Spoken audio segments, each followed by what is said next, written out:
ามาเอาตามาเด้อฮะอู้ลืมเว้ยเส้นข้าวเปียกเบิร์ด ยังแต่เส้นมีข่าว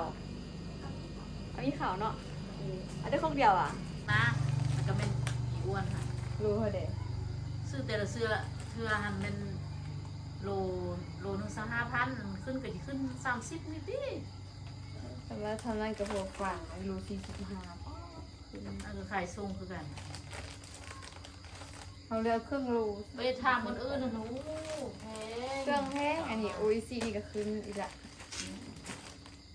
ซื้อเครื่องนี้ก็ขึ้น อาทิตย์นึงขึ้นเทื่อนึง โอเคตึงตึงตึงตึงตึงตึงตึงตึงตึงตึงตึงตึงตึงตึงตึงอ้าวเดี๋ยวโป้หน่อยโป้ออกไปโป้ยืนดื้อสบายดีดาวสบายดีดื้อสบายดีเติ้งสบายดีไหมเติ้งยังสบายดีดื้อสบายดีนะเด้ ส่วนอันเพิ่นอันสิย่างได้ละได้ลูกย่างได้ละได้นั่นน่ะย่างได้ละบ่อยู่มงเก้านะแบบล้อตลอดขึ้นนะนางดาวมหาลัยเอากลับมากลับมานู่บ่ไปพุ่นน่ะมาพี่ไว้ย่างมาเล่นอยู่พี่ไปตัวนู่นน่ะว้าความมันจริงนะอยากไปแต่มองอันฮกบ่เฮ็ดกลับมาเอ้ยแกมาเด้อมาไว้มากลับมาตั้งแต่ย่างเพิ่นอันเริ่มย่างเป็ดนี่แหละมันเลาะบ่อยู่บ่เซายังไงก็ต้องจับแขนเพิ่นย่างอีกเด้เพิ่นก็เริ่มย่างอีกแล้วเด้นึกย่างอีกได้ประมาณนั่น4-5 9 2 3 9แล้วก็ล้มแล้วก็นั่งคานคอยก็คอยย่างไว้เท่าละน้อยอะไรเนาะคอยย่างเป็นเท่าละน้อยนะมูเพิ่นก็สิมีแต่อันดาวมหาลัยนี่แหละมาเล่นน้ำนี่นะเอ้ยกับบ่มีหมู่น้องก็บ่มีหมู่ เล่นน้ำกันวันนี้ก็ลูกค้ามื้อนี้บ่มีลูกค้ามานั่งกินอยู่ห้างเลยทุกคนมีแต่อันสั่งกลับบ้านเนาะสั่งให้ไปส่งจะสั่งให้ไปส่งจะตามแล้วก็ไปส่งกับเจ้าตามแล้วก็ไปส่งกับเจ้าเครื่องกับเบิดอีละเมื่อวานนี้สั่งอันประเภทอันของสดมาสั่งประเภทของสดมาทะเลอย่างนะมักดึงแต่ผมเลยนู่นปะเดี๋ยวนี้โบเฮ็ดอันนั้นน่ะมีแผ่นลิ้นนำเลยมักแต่ดึงผมกับเจ้าเด้มือหยุ่มผมกับเจ้ารถไปใส่ไปละยังให้พายางอีกละอันพายางบดมือเมื่อยพูดความเก่งนะ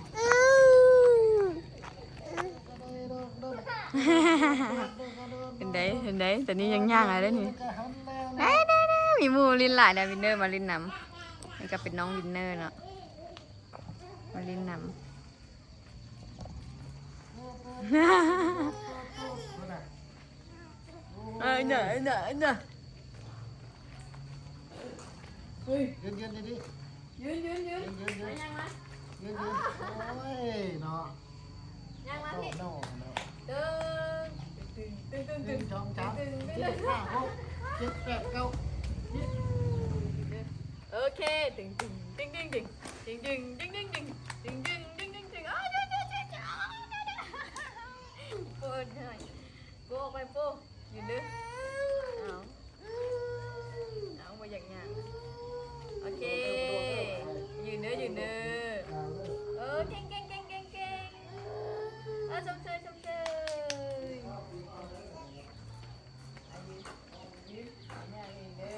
่างเองเด้ออายุเขาย่างเป็นแล้วตัวเองย่างเป็นยืนก่อนไปหาย่างไปหาดาวเด้อย่างหาดาวเนาะย่างมาจึง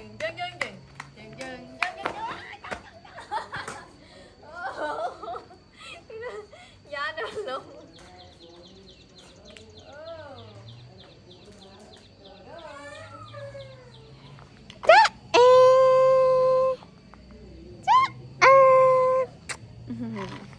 ขาตั้งกล้องไม่แล้วทุกคนเอ้ยโอ้บัดนี้ใช้งานอัน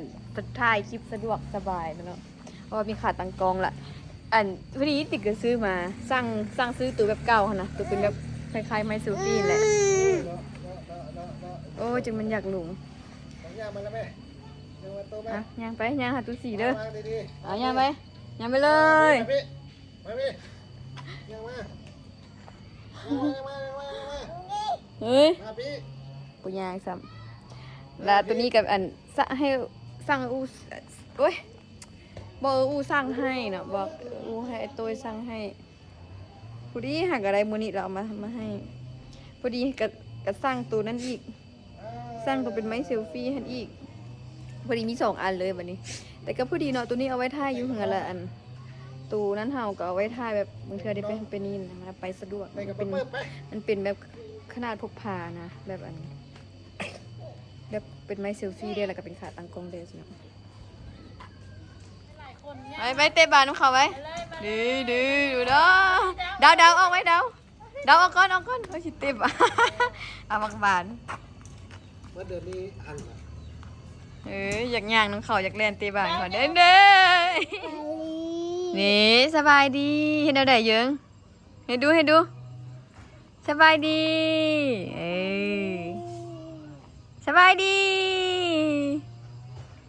กิ้งดูกิ้งจังไดกิ้งเฮ็ดได้กิ้งโอ้เหยียดคอเบิ่งหยังกิ้งไหมกิ้งอะไรได้ติ้งอ่ะนะหูเติงปักหูเติงกิ้งไหมนี่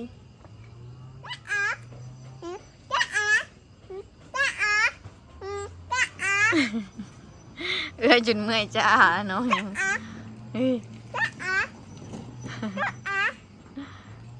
เติงโบเติงอัมโบเติงยังไม่น่ะโบน่ะเด้หุ่นตัวงัวเป็นงัวซนกับเจ้าแบบเลี้ยงเอาไว้ซนอันในงานบุญกินเจียงโดยเฉพาะโดยได้นี่นะเงินอันกับเจ้าได้หลายได้เงินเดิมพันนะเฮ้ยแต่ว่ากับเจ้าเลี้ยงกับมันง่ายได้พาไปกินหญ้าอีอย่างเนาะกับเจ้าจะปลูกหญ้างัวซนเนาะปลูกหญ้าก็ไว้เกลือนะอ้าวดาวเมื่อว่าดาวเมื่อละดาวเมื่อแล้วน้องให้น้ำดาว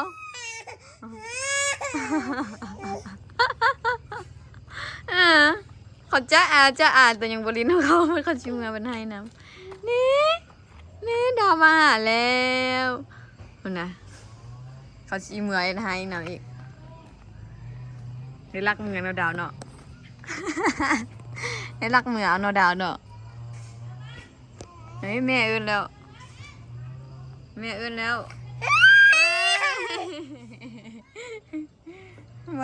่อแบบนี้เอาแม่เอิ้นอะไรเดี๋ยวเมื่อรถดาวเมื่อรถแม่เอิ้นละนะค่ำละคอยเด้อบังรถเด้อเพราะว่าเหือนกับบ่ได้อยู่ไก่กันเลยเนาะอยู่กงกันข้ามนี่ซื่อเครื่องกับเบิร์ดทุกคนขนมเทสโต้นี่ก็ได้ขายดีขนมเทสโต้นี่ก็จะมักเลยอันนี้มันขาต้องกองตุกเก่าเดี๋ยวมันแตกมันนี่เด้นี่เนาะมันแตกบนนี้นะอันนี้มันแตกได้แต่อันเดียวได้แต่เบอร์นี้อันเดียวบอกซื้อตุกเก่าก็แล้วก็เป็นซื้ออันนี้แหละซื้อแบบเก่านี่อีกมันก็ไส้คักอยู่เด้แต่มันบ่คักแต่อันนี้มันแตกนะสร้างมาเอาแบบเก่าอีกอันนี้เครื่องเบิร์ดล่ะเครื่องดื่มกับเครื่องดื่มอย่างแต่เท่านี้แหละเป๊ปซี่กับเบิร์ดเป๊ปซี่บูมีรถไปเอานะว่าสิไปยืมรถอันนั้นเป็นแก้วมาอยู่รถอันไฟฟ้าที่ไฟฟ้าน่ะมันจึงอันเอาใส่ได้นี่แบบเบียร์เหลือแต่4 แก้วเป็นน้ำดื่มอย่างกับเบิร์ด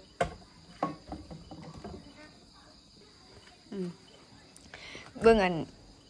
ตุกกลางนี่ก็เหลือแต่จากตุกหนึ่งเนาะตุกแง่ก็เหลือแต่ตุกเดียวเครื่องเบิร์ดได้หัวหอยนี่3 กิโลไม่ได้หัวหอย3 โลได้อันตัวปู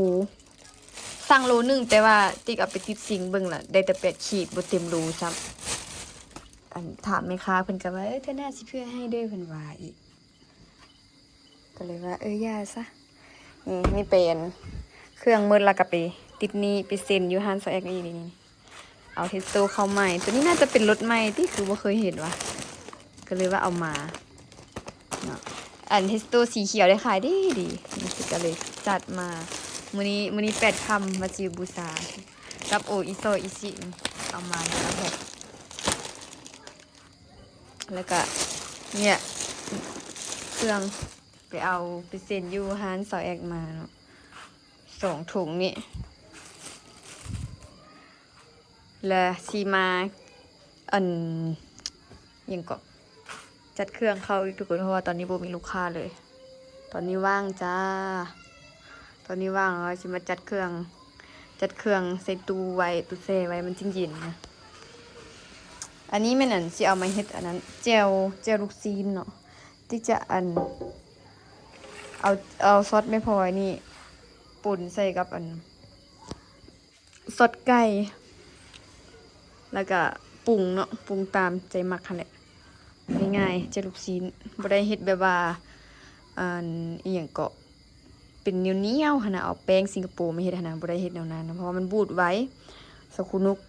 บอกสูตรเอาแบบนี้ก็เลยเฮ็ดแบบนี้มาเลยแต่ว่าแล้วมันก็ง่ายอีกหั่นนะแล้วก็แซ่บอีกเด้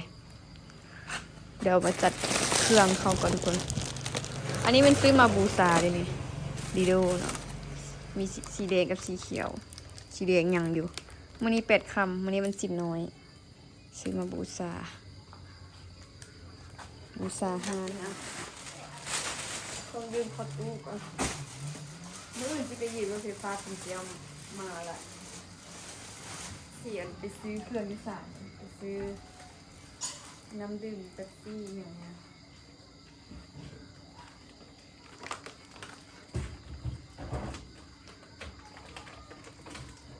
ให้ยังกินเลย แกงลูกสมกสูง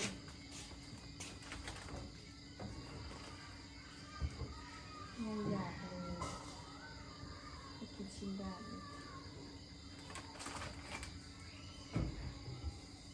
เป็นโออิซิสเวฟเนี่ยได้ขายดีเลยก็จะมากินเลยติดกระหมัก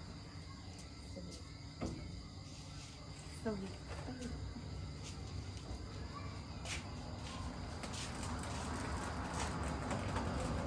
ซื้อเครื่องสำหรับซื้อเลยอะป้ามึงเล่นโลนึง45ตลาดกะหล่ำปีโลนึง35อีอ้วนนั่น ใช่ ต้นหน้าหั่นอันนี้มอนกลายไปส่งห้าง อันตัวมันโตมันนอกอันมีจิ้มกล้วยฮัน โอ้ ไปถามฮันอะไร45อัน ที่เมียว่าฮันทางนานก็ไปถามอยู่ฮัน อัน ซื้ออยู่ข้างฮันโล40หอคุณ แล้ว ลุ ก็ ง โตไปหั่นเดียวนึงนะแล้วก็เป็นอีอ้วนค่ะ รู้เขาเด้ ซื้อแต่ละเสื้อหั่นเป็นโลนึง5,000ขึ้นก็สิขึ้น30นิดดิ แต่ว่าทำนั่นกับพวกฝั่งโล45อันก็ขายส่งคือกัน เขาเลือกเครื่องโล ไปถามคนอื่นนะหนูแพง เครื่องแห้งอันนี้โออิซีนี่ก็ขึ้นอีกละซื้อเครื่องนี้ก็ขึ้น อาทิตย์หนึงขึ้นเทื่อนึงขึ้นชุดนิด เครื่องขึ้นไปได้ขึ้นอย่างเงี้ยบางคนก็ต้องใจอยู่ว่าแพงซื้อยีนอกซื้อยีนอกก็คือกันอ้าวบุพอ มีจากรถ2-3รถ 3 รสนี้ก็ก็จะมากินนะรสมะนาวรสน้ำผึ้งมะนาวรสห่วงข้าว3 รสไก่นั่นก็บุปผานใดมันขายเอาอย่างก็เลยบอกเขา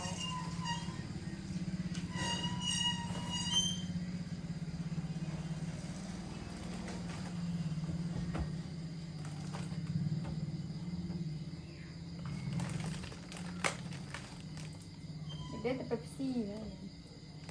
เป๊ปซี่เปิดออกมาถามเป๊ปซี่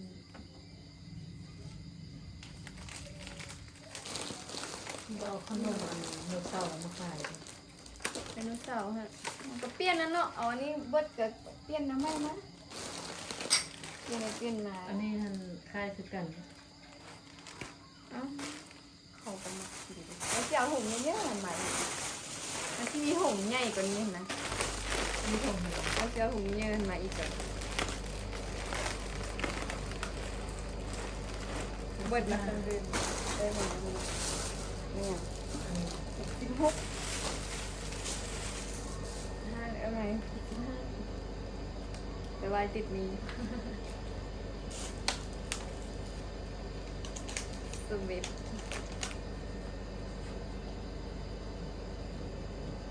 สปอนเซอร์ก็ซื้อมา อันนี้ก็อยู่บนเบิดไปซื้อเขาซื้อของ มันคือสปอนเซอร์ สปอนเซอร์ซื้อมาเราไม่ค่อยได้ขายจริงๆแม่พวกเขาจะกินเราซื้อเนี่ยมันได้ขาย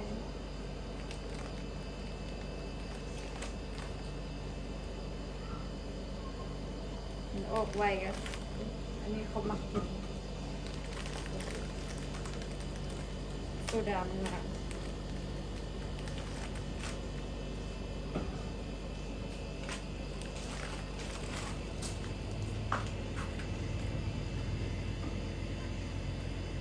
อันนี้มันออกไวเขาจะเลือกเอาตัวนั้นมาเนาะแบบหยิบขาย เอามาแล้วก็ขายออกขายไปขายซื้อเขาถ้าต้องดื่มกันเดี๋ยวซันเนี่ยเอาเข้าแต่ซันนี่เนาะมีแต่เมื่ออื่นจะไปซื้อแบบน้ำดื่มกับเบปซี่แก้วนี่เบปซี่แก้วก็จะมัก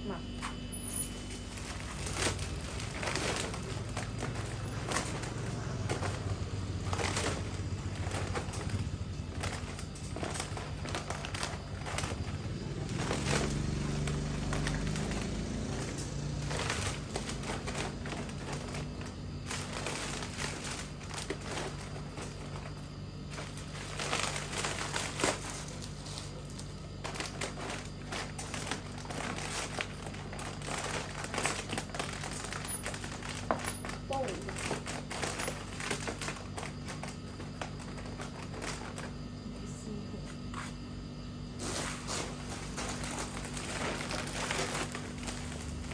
ขนมผงน้อยนี่ยังเบอร์ว่าเดี๋ยวเขาอันนี้เคยกินได้ตอนยังน้อยอะก็เลยว่าซื้อข้าวบางคนเขาอยากกินแบบขนมแบบขนมสมัยเด็กๆเนี่ย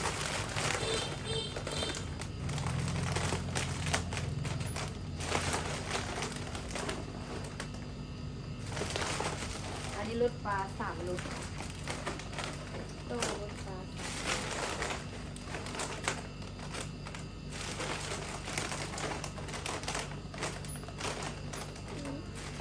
เกรนเขียว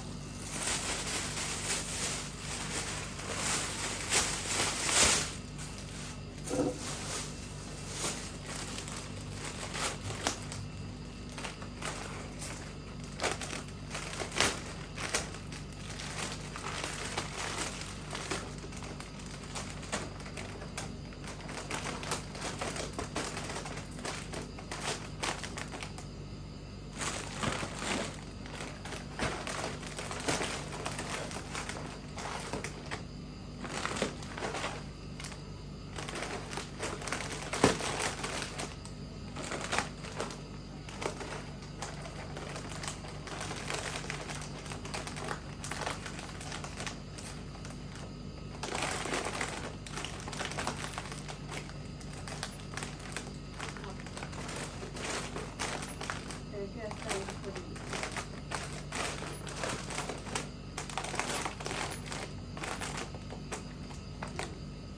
แล้วเนาะนี่เอาไว้ได้ขายออกไว้เป็นกำมะตึง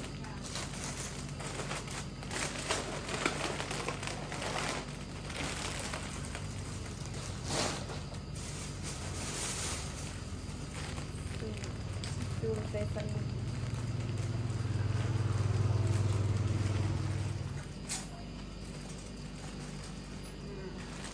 ข้ามาเอาตามมาเด้อฮะอู้ลืมเว้ยเส้นข้าวเปียกเบิร์ด ยังแต่เส้นมีข่าวเอามีข่าวเนาะเอาได้ครกเดียวอ่ะ ลืมส่ง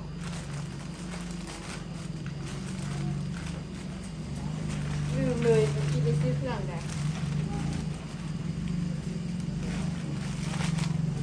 เป็นข้าวเปียกอะคุณสิเควจังเลยจะมากินเลย